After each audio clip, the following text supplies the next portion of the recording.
Salut les amis et bienvenue sur ma chaîne Turkish Web by Karima Ether, j'espère que vous allez bien. Alors dans cette vidéo, on va voir l'accusatif en langue turque qui est le belirtme eki. On va voir où et comment l'utiliser dans la langue turque. Mais avant de commencer notre cours, je voudrais vous annoncer quelque chose que j'ai déjà annoncé sur mon compte Instagram pour ceux et celles qui me suivent là-bas. Alors j'ai créé une nouvelle chaîne YouTube qui s'appelle Temel Fransızca Dersleri. Là-bas, j'ai commencé à donner des cours sur la langue française en parlant turc. Donc, ça peut aussi être très bénéfique pour vous, à la fois pour améliorer votre langue française, mais aussi votre langue turque. Parce que j'ai essayé de parler très lentement pour que vous puissiez bien me comprendre. Donc, je vais vous laisser le lien de ma nouvelle chaîne ici dans la barre d'infos, mais aussi dans les commentaires. Et je compte sur votre soutien pour vous abonner à ma nouvelle chaîne. Et n'hésitez pas aussi à me laisser vos avis dans les commentaires de la première vidéo. Et aussi, n'oubliez pas de vous abonner à mon compte Instagram, mais aussi à notre chaîne YouTube. Et de cliquer sur la cloche pour recevoir la notification pour chaque nouvelle vidéo. Maintenant, sans plus attendre, on va commencer notre cours. L'accusatif en langue turque, c'est belirtme eki. Je répète, belirtme eki. Il faut savoir que l'accusatif indique le complément d'objet direct défini. Je répète, c'est le complément d'objet direct défini.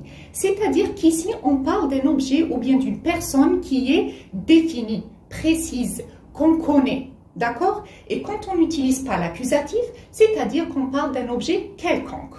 C'est ça donc la définition de l'accusatif. Alors, pour l'utiliser, on utilise ou bien les suffixes y si le mot se termine par une voyelle bien sûr, et on rajoute selon l'harmonie vocalique, la deuxième et pas la première, la deuxième règle de l'harmonie vocalique, ou bien un i, ou bien un e, ou bien un u, ou bien un ou. Je répète, après notre mot, on rajoute un y si notre mot se termine par une voyelle, et après on rajoute ou bien un i, e, u ou bien o, selon la deuxième règle de l'harmonie vocalique. C'est-à-dire, on va voir la dernière voyelle de notre nom et on choisit l'une de ces voyelles. On commence par notre premier exemple. On a bir kitap okuyorum. Je répète, bir kitap okuyorum, qui veut dire je lis un livre. Alors ici, on a parlé d'un livre qui n'est pas précis. On a dit que on lit un livre. Je lis un livre quelconque. Mais quand on emploie l'accusatif, ça devient bu kitabı okuyorum ou bien kitabı okuyorum, qui veut dire je lis ce livre.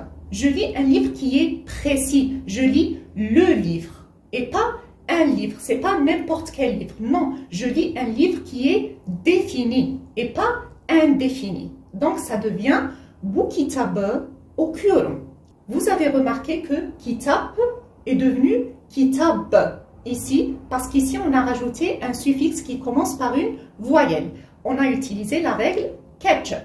Alors on a vu cette règle dans une ancienne vidéo. Donc en employant l'accusatif, ça devient bu kitabı okuyorum ou bien tout simplement kitabı okuyorum. Ici, on n'a pas rajouté de y. Pourquoi? Parce qu'il n'y a pas de voyelle ici. Donc, on a rajouté direct le e. Pourquoi le e? Parce qu'il y a ici le a. Et le a, il correspond au e dans la deuxième règle de l'harmonie vocalique. Donc ici, je lis un livre qui n'est pas défini. Bir kitap okuyorum. Ça devient kitabı okuyorum. Je lis le livre ou bien bu kitabı okuyorum, qui veut dire je lis ce livre. Par exemple, on a o meyveler yiyor. Je répète, o meyveler yiyor. Ou bien on peut tout simplement dire meyveler yiyor. C'est ici le suffixe de personne qui va définir qui mange les fruits. D'accord? Alors ici, il mange des fruits. Des fruits.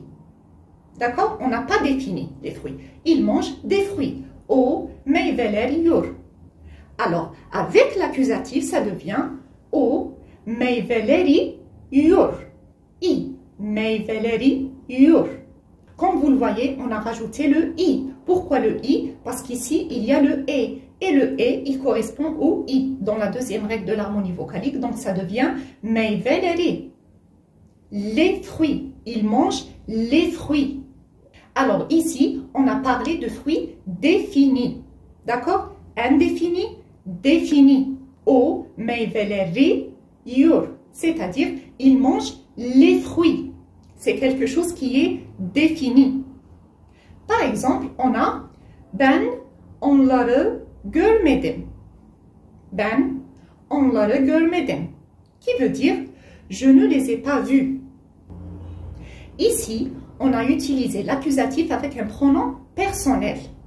Ça devient ben onları. Alors, onlar, c'est il ou bien elle au pluriel, vous le savez. Donc, ça devient onları görmedim.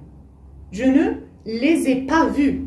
Eux, c'est des personnes qu'on connaît. On sait de qui on parle. D'accord? C'est quelque chose qu'on a défini. Et je le répète, défini. Donc, ça devient ben onları görmedim. Je ne les ai pas vus.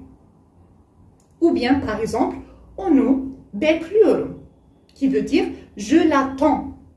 Onu bekliyorum, je l'attends. Comme vous le voyez alors, l'accusatif s'utilise aussi avec les pronoms personnels. Et ici, je vais répondre à une question que beaucoup de gens me posent. C'est quoi la différence entre, par exemple, bana et beni? Alors, beni, ici, c'est l'accusatif. Alors, ici, vous allez comprendre que, par exemple, beni, seni, etc., c'est l'accusatif. Comme, par exemple, onu. Par exemple, seni bekliyorum, c'est je t'attends, toi, je t'attends, seni, toi, je t'attends, seni bekliyorum. Et sana, c'est le directif. On a vu le directif, par exemple, le locatif, l'ablatif, etc. dans une ancienne vidéo. Vous pouvez bien sûr revoir le cours. Donc, bana ou bien sana, c'est le directif. Et beni, seni, c'est l'accusatif. C'est ça la différence entre bana et beni.